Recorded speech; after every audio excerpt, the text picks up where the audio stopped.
na kumtakia rehma na amani kipenzi chetu Bwana Mtume Muhammad sallallahu alayhi wa ala alihi wa sahbihi wasallam. Nimepatiwa fursa kama hii nisimame mbele yenu ili niweze kuwaelezea fadhila za masiku matukufu kama haya. Lakini kabla tuingie katika kuelezea fadhila za masiku matukufu kama haya, masiku 10 ya kwanza ya mwezi wa Dhulhijja, Mwenyezi Mungu Subhanahu wa Ta'ala anatuambia katika Qur'ani iliyotukufu katika suratul Qasas. Mwenyezi Mungu Subhanahu wa Ta'ala anasema, wa rabbuka yakhluqu ma yasha'u wa yakhtar ma kana lahumul khiyaratu subhanallahi wa ta'ala amma yushrikun. Mahali ambapo kwamba nataka kugusia ni hapa mwanzo katika hii aya. Mwenyezi Mungu anasema, wa rabbuka yakhluqu ma yasha'u wa yakhtar. Mwenyezi Mungu Subhanahu wa Ta'ala anamwambia Mtume Muhammad sallallahu alayhi wasallam, wa rabbuka yakhluqu ma yasha, na Mola wako huumba kile anachokitaka, wa yakhtar, kadhalika Mwenyezi Mungu huchagua kile anachokitaka kukifadhilisha kwa kitu kingine anachokitaka yeye Allah Subhanahu wa Ta'ala. Sasa sisi ummati Muhammad sallallahu alayhi wasallam, Mwenyezi Mungu Subhanahu wa Ta'ala kupitia kwa mtume wake sallallahu alayhi wasallam ametuambia Mtume sallallahu alayhi wasallam kwamba sisi ni umma ambao kwamba tukiishi sana tutaenda miaka 60 mpaka 63. Alafu akatuambia wachache sana katika umma wake mtume ndio watakaopitisha miaka 60. Lakini na uchache wetu wa umri ambao kwamba Mwenyezi Mungu ametujalia, Mwenyezi Mungu katujalia masiku ambayo kwamba tukifanya amali ndani yake tunalipwa maradufu, ama tunalipwa zaidi ya vile mtu akifanya amali katika masiku mengine. Mwenyezi Mungu Subhanahu wa Ta'ala, umma wengine ambao kwamba wametangulia kabla yetu sisi walikuwa wanaishi takriban miaka zaidi ya 1000 wengine. Mathalan, kwa kupigia mfano, Nabii Allah Nuh kulingania watu wake peke yake aliwalingania watu wake takriban miaka 950. Hayo ni miaka ya kulingania tu, sio miaka aliyoishi Nabii Allah Nuh alayhi salam. Na umma wengine ambao kwamba wamepita, inafikia wakati mzazi mtoto wake akifariki na miaka takriban 300 huhuzunika sana na kulia sana kwamba mtoto wake amefariki hali ya kuwa umri wake ni mdogo. Lakini Mwenyezi Mungu Subhanahu wa Ta'ala, huu umri wetu ambao kwamba ni mdogo, ambao kwamba ametujalia, lakini katuwekea masiku ambayo kwamba ndani yake kuna fadhail kubwa, fadhail chungu nzima ambazo kwamba tukifanya amali ndani yake ujira ambao kwamba Mwenyezi Mungu atakayokwenda kutulipa ni zaidi ya vile ambavyo kwamba tunafikiria. Mathalan, Mwenyezi Mungu Subhanahu wa Ta'ala akatujalia mwezi mtukufu wa Ramadhan. Mwezi mtukufu wa Ramadhan ni mwezi ambao kwamba ni tofauti na miezi mingine ambao kwamba Mwenyezi Mungu mwenyewe Subhanahu wa Ta'ala katuchagulia sisi waja wake. Ukifanya amali ndani ya mwezi mtukufu wa Ramadhan ni tofauti na ukifanya amali ndani ya mwezi nje ya mwezi mtukufu wa Ramadhan. Ndani ya mwezi mtukufu wa Ramadhan Mwenyezi Mungu Subhanahu wa Ta'ala katuwekea usiku wa cheo ambao kwamba unajulikana kama Lailatul Qadri. Lailatul Qadri, ukifanya amal moja ndani ya Lailatul Qadri ni kana kwamba umefanya amal ndani ya miaka 83 ambayo kwamba ni miezi 1000, kwa uthibitisho wa Allah subhanahu wa ta'ala kwenye Qur'an, inna anzalnahu fi lailatil qadr wama adraka ma lailatul qadri khayrun min alfi shahr. Wanahisabati kwa haraka wakapiga idadi hisabu yao na wakatuambia miezi 1000 ni sawasawa na miaka 83. Kwa hiyo Mwenyezi Mungu Subhanahu wa Ta'ala katika fadhila zake na rehema zake juu yetu sisi waja wake ni kutuchagulia masiku na kuyafadhilisha haya masiku ili sisi tupate kutekeleza amali na tupate kushindana ndani ya masiku kama haya, ili Allah Subhanahu wa Ta'ala aende kutulipa ujira ambao kwamba ni mkubwa zaidi. Mwenyezi Mungu Subhanahu wa Ta'ala ameyaapia haya masiku 10 ambayo kwamba yanapatikana katika mwezi wa Dhulhijja. Ameyaapia ndani ya Qur'an pale aliposema Allah Subhanahu wa Ta'ala, wal fajri wa layalin ashr. Mwenyezi Mungu Subhanahu wa Ta'ala kuanzia hii suratul Fajri kaanzia na kiapo ndani yake. Mwenyezi Mungu Subhanahu wa Ta'ala anaapa kwa wakati wa alfajiri. Kadhalika aya inayofuata Mwenyezi Mungu ameyaapia haya masiku 10 wa layalin ashri. Na haya masiku 10 layalin ashri, maulama wengi takriban wameafikiana kwamba ni awailul ashri min Dhulhijja, ni masiku 10 ya kwanza ambayo kwamba yanapatikana katika mwezi wa Dhulhijja. Washahida an-nabiy sallallahu alayhi wasallam biannaha a'zamu ayyami dunya. Mtume sallallahu alayhi wasallam akashuhudia tena katika hadithi yake kutuambia kwamba haya masiku 10 ndiyo masiku makubwa na masiku matukufu hapa ulimwenguni. Hakuna masiku matukufu na masiku makubwa mbele ya Allah Subhanahu wa Ta'ala kama hizi siku 10 ambazo kwamba tuko ndani yake. Kama fi hadith Ibn Abbas radiyallahu anhuma haythu qala sallallahu alayhi wa sallama, ma min ayamin al-amalu as-salihu fihinna ahabbu ila Allah min hadhihi al-ayyam al-ashr. فقالوا يا رسول الله ولا الجهاد في سبيل الله؟ قال ولا الجهاد في سبيل الله إلا رجل خرج بنفسه وماله فلم يرجع من ذلك بشيء.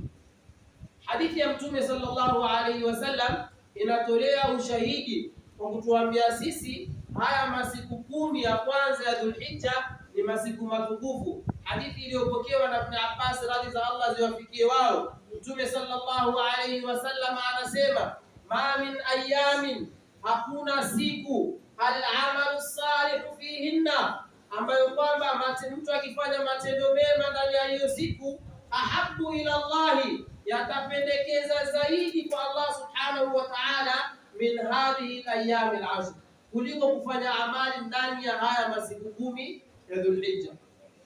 Ndugu zangu, ukifanya amali moja ndani ya haya masiku 10 ya Dhulhijja ni tofauti na ukifanya amali hiyo moja nje ya haya masiku 10. Mtume akaendelea, masahaba wakamuuliza Mtume sallallahu alaihi wasallam, ya Rasulullah, wala jihad fi sabilillah, hata jihadi sio bora mtu akifanya ndani ya masiku 10? Mtume akasema, wala jihad fi sabilillah, hata jihadi hayo bora kuliko mtu kufanya amali moja ndani ya haya masiku 10. Lakini Mtume akaendelea kusema kwenye hadithi, wala jihad fi sabilillah. Mtume akasema naam, wala jihad fi sabilillah, lakini akaendelea akasema, illa rajulun, isipokuwa mtu ambaye kwamba kharaja bi nafsihi, ametoka kwa nafsi yake mwenyewe, wa malihi, pamoja na mali yake, falam yarji min dhalika bi shay, kisha mtu huyu ametoka fi sabilillah yeye mwenyewe, ametumia mali yake, kisha asirudi yeye wala mali yake isirudi. Mtu kama huyu hapo ndiyo itakuwa amefanya jambo bora kuliko yule ambaye kwamba amefanya amali ndani ya haya masiku 10. Hadithi kama hii imepokewa na Imam Tirmidhi. Kadhalika hadithi ambayo kwamba ameipokea Ibn Umar radhiyallahu anhu amesema, ma min ayamin, Mtume sallallahu alaihi wasallam anasema, ma min ayamin a'zamu 'inda Allah wala ahabba ilayhi min al-'amali fihinna min hadhihi al-'ashr fa'akthiru fihinna min at-tahlil wat-takbir wat-tahmid. Rawahu Ahmad. Hadithi nyingine ambayo kwamba imepokewa na Ibn Umar, Mtume sallallahu alaihi wasallam anasema, ma min ayamin a'zamu 'inda Allah wala ahabbu ilayhi, hakuna siku ambayo kwamba inapendekezwa zaidi kwa Allah subhanahu wa ta'ala, siku ambayo kwamba Mwenyezi Mungu anaipenda zaidi, wala na siku ambayo kwamba ni kubwa mbele ya Allah subhanahu wa ta'ala, min al-amali fihinna, kufanya amal ndani ya hayo masiku 10, ndani ya siku kama hizo, min hadhihi al-ashr, kufanya amal ndani ya masiku mengine hayapendekezi zaidi amal kama hizo kuliko mtu kufanya amal ndani ya haya masiku 10. Kwa hivyo mtu akifanya amal moja, hatusemi amal nyingi, mtu akifanya amal moja tu, kwa sababu amali ambayo kwamba inapendekeza zaidi kwa Allah subhanahu wa ta'ala kwenye hadithi nyingine ni mtu kufanya amal moja na akadumu nayo amal kama ile. Ahabbu al-a'mali ila Allah adwamuha, amali ambayo kwamba inapendekeza zaidi kwa Allah subhanahu wa ta'ala ni mtu kufanya amal na akadumu nayo amal kama ile, hata kama ni amal moja. Kwa hivyo ndani ya haya masiku 10 Mwenyezi Mungu subhanahu wa ta'ala katujalia siku ambayo kwamba inaitwa yaumu Arafa. Yaumu Arafa ni siku ya 9 ya mwezi wa Dhulhijja. Kwa hivyo wafiha yaumu Arafa alladhi qala fihi sallallahu alayhi wasallam kama fi hadithi Aisha radhiyallahu anha, ma min yawmin akthar min an ya'tiqa Allah fihi 'abdan min an-nar min yawmi Arafa. Mwenyezi Mungu subhanahu wa ta'ala, mtume anatuambia hakuna siku ambayo kwamba Mwenyezi Mungu anawacha huru waja wake wengi kutokamana na moto kuliko ndani ya hii siku ya Arafa.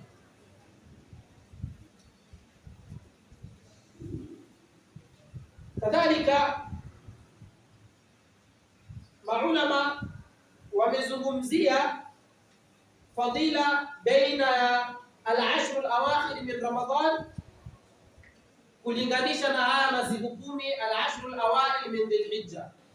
Gani ni bora, masiku 10 yale ya mwisho ya Ramadhan na haya masiku 10 ya kwanza ya mwezi wa Dhulhijja? Na wengi wa maulama wakasema ya kwamba siku 10 za mwisho za Dhulhijja usiku wake ndio bora zaidi kuliko usiku mingine yote. Maana layali al-awakhir al-ashr min Ramadan a'zam wa ahabbu ila Allah. Haya masiku 10 ya mwisho ya Ramadhan usiku wake ndio matukufu zaidi kuliko mchana wake. Lakini ukija katika haya masiku 10 mchana wake ni michana ambayo kwamba ni bora na anapendekeza zaidi kwa Allah subhanahu wa ta'ala mtu kufanya amali ndani yake. Ndio maana awakhir al-ashr min Ramadan watu wanahimizwa waamke usiku na kufanya ibada za usiku, kusimama tahajjud, kusoma Qur'ani usiku, kuleta adhkar, kumtaja Allah subhanahu wa ta'ala.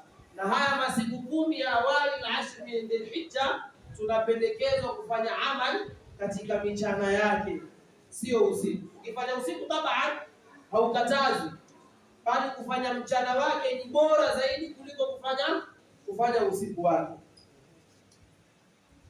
Kadhalika tukiingia katika amali ambazo kwamba maulama wamezipendekeza amali kama hizi kufanywa ndani ya haya masiku 10 ya Dhulhijja. Amali ya kwanza ambayo kwamba ndio tukufu ni amali ya haji, na ndio maana tunaona watu ambao kwamba Mwenyezi Mungu Subhanahu wa Ta'ala wale amewapatia uwezo sahihi wako katika nyumba ya Allah Subhanahu wa Ta'ala iliyotukufu Makkah al-Mukarrama.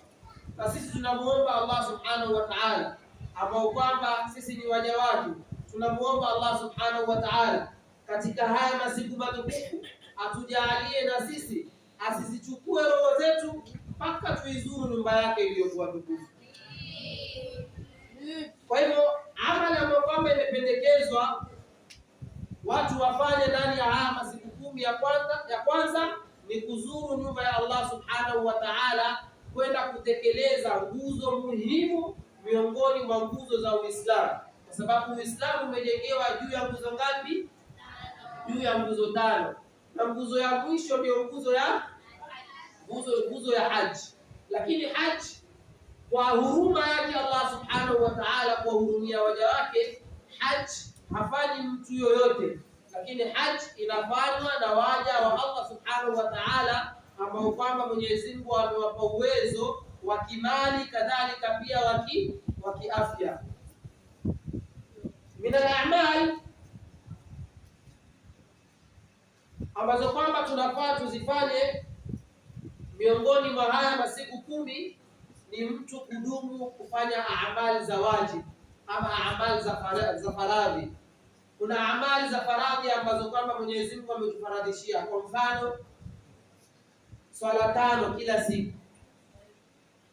Kwa hivyo jambo la muhimu, kabla hujatekeleza amali za sunna, tudumu na hizi amali ambazo kwamba zimekuwa ni faradhi kwetu, ambazo kwamba Mwenyezi Mungu ametufaradhishia. Mfano wake ni swala 5, ni lazima kila mmoja wetu adumu nazo kabla hujaenda kutekeleza amali ya sunna. Wewe unaamka umefunga, alhamdulillah, lakini alfajiri hujaswali, adhuhuri ya kupita.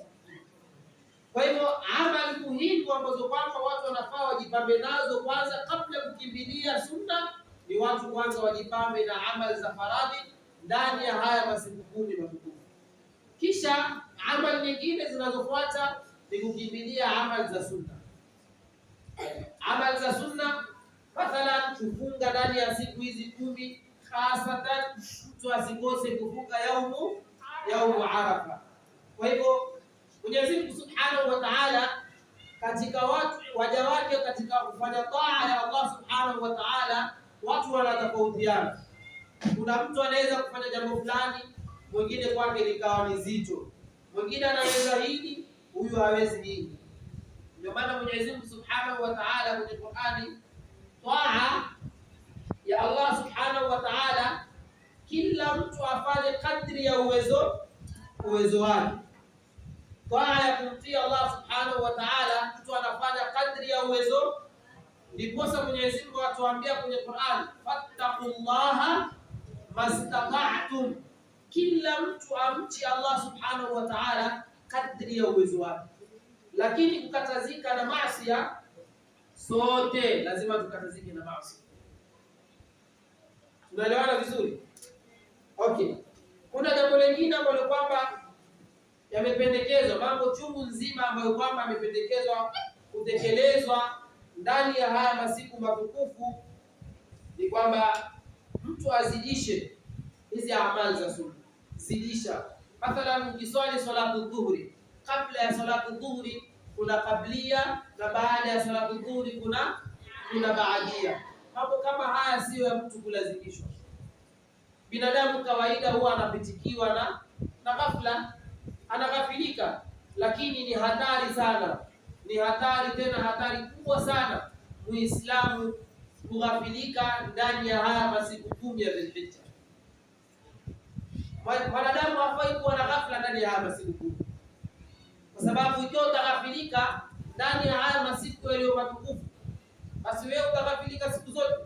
Kama hutozinduka ndani ya haya masiku ambayo kwamba Mwenyezi Mungu Subhanahu wa Ta'ala huwamiminia maghfira waja wake, Mwenyezi Mungu Subhanahu wa Ta'ala huwarahamu waja wake, utazinduka lini? Kwa hivyo tujipinde na tusimame kadri ya uwezo wetu kutekeleza amali za sunna kadri tunavyoweza. Kadhalika, miongoni mwa amali ambazo kwamba zimependekezwa ndani ya haya masiku 10 ni qiraatul Qur'an. Watu wakithirishe pia kuisoma Qur'an, maneno ya Allah subhanahu wa ta'ala. Kadhalika, ad-du'a ni miongoni mwa amali ambazo kwamba watu wamependekezewa kutekeleza amali ya dua ama ibada ya dua katika haya masiku 10. Kadhalika, birrul walidain wa silatul lil arham, na hapa watu wengi ndio wanakafilika kuwafanyia wema wazazi wawili. Wema kwa wazazi wawili haihitaji siku maalum wala haihitaji wakati maalum. Kuwafanyia wema wazazi wawili ni katika umri wako wote mpaka uondoke katika umri wa ardhi. Itakuwa ni hasara kubwa sana ikiwa wewe unajipinda kutekeleza amali za kheri ndani ya haya masiku 10 matukufu, kisha mtu wewe ndio wa kwanza kukata kizazi, mtu wewe ndio wa kwanza kuwafanyia uovu wazazi wako. Kwa hivyo tuwe na makini sana. Ikiwa tunatekeleza amali za sunna, tusisahau amali ambazo kwamba ni za faradhi, haziondoki kwenye shingo zetu mpaka tutakapoondoka katika mgongo wa ardhi, kwa maana tukiingia kaburini. Kwa hivyo tujitahidini sana sana katika upande wa kuwafanyia wema wazazi wetu pamoja na kuunga kizazi. Kadhalika, miongoni mwa amali ambazo kwamba zinasisitizwa watu waweze kuzifanya ndani ya haya masiku 10 ni amru bil ma'rufi wan nahy 'anil munkar wa ihsan ila nnas, kukataza maovu pamoja na kuamrisha mema pamoja na kuwafanyia watu wema. Ma'al asaf, sisi huenda ukamwona mtu anafanya amali na unajua hakika kwamba hii analoifanya huyu mtu sio amali ya sawa, anafanya jambo la makosa, lakini wewe ukamuunga katika lile jambo. Makosa makubwa sana. Sisi ummati Muhammad sallallahu alaihi wasallam tumeitwa ni umma bora kwa jambo moja tu, ta'muruna bil ma'rufi wa tanhauna 'anil munkar. Kwa hivyo ukimuona mwenzako, imma ni ndani ya madrasa, ni nje ya madrasa, imma ni nyumbani ama ni shule, ukimuona mwenzako anafanya jambo la makosa, simama na ukataze pale pale. Usisimame kumuunga mkono kufanya jambo la makosa kama lile ambalo kama analifanya. Kuna watu wakiona wenzao wanafanya jambo la makosa, wao ndio usimama wa kwanza kwenda kuwaunga. Lakini ukimwona kwa upande wa pili mwingine anafanya jambo la kheri, utajivuta ukiambiwa fanya hivi, na haitakikani watu kuwa kama hivi. Mwenyezi Mungu anatuambia kwenye Qur'an, wa fi dhalika falyatanafasil mutanafisun, watu washindane katika kufanya amali za kheri, hasatan katika masiku haya matukufu. Ukimwona mwenzako amefanya hivi, usikubali. Mwenzako leo amefunga, sema inshallah leo imenipita na mimi kesho nitafunga. Leo ameswali kablia na baadia za sala zote ambazo kwamba zinahitajika kablia na baadia, wewe zimekupita, kesho sema inshallah wewe itaazma na natiania kwamba kuanzia kesho hazitonipita. Mtume sallallahu alaihi wasallam anasema kwenye hadithi yake, man raa minkum munkaran falyughayyirhu biyadihi fa in lam yastati' fa bilisanihi fa in lam yastati' fa biqalbihi wa dhalika adhafu al-iman. Mtume sallallahu alaihi wasallam anatuambia, yoyote miongoni mwenu atakayeona jambo ovu ambalo kwamba wengine wanafanya, asimame atumie nguvu zake akataze.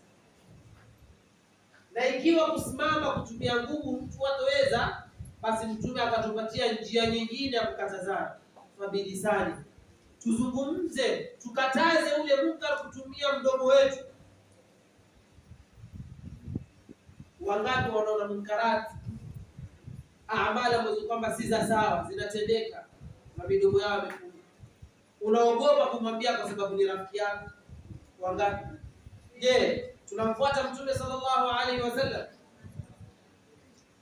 Mtume akaendelea kwenye hadithi akatuambia, fa in lam yastati' fa biqalbihi, ikiwa mtu hakuweza kutumia nguvu kukataza munkar, ikiwa mtu hakuweza kutumia ulimi wake kukataza munkar, basi Mtume akatupatia njia ya mwisho akatuambia, fa biqalbihi, na kutumia moyo ni kuchukia lile jambo ovu ambalo kwamba umemuona yule mtu akilifanya, sio umchukie yule mtu mwenyewe. Kisha Mtume akamalizia akatuambia, wadhalika adhaful iman, ukitumia njia hiyo basi imani yako itakuwa iko chini, haijakamilika bado imani yako. Kwa hivyo amali ziko nyingi sana. Kila amali ambayo kwamba unaijua wewe ni amali ya kheri, itekeleze ndani ya haya masiku. Na Mwenyezi Mungu Subhanahu wa Ta'ala atatulipa sote kwa nia zetu njema ambazo kwamba tumeziweka ndani ya haya masiku. Kwa kumalizia, siku ya Arafa, Mwenyezi Mungu Subhanahu wa Ta'ala kwa fadhila zake katujalia mwaka huu sote Arafa yetu huenda ikawa moja, alhamdulillah.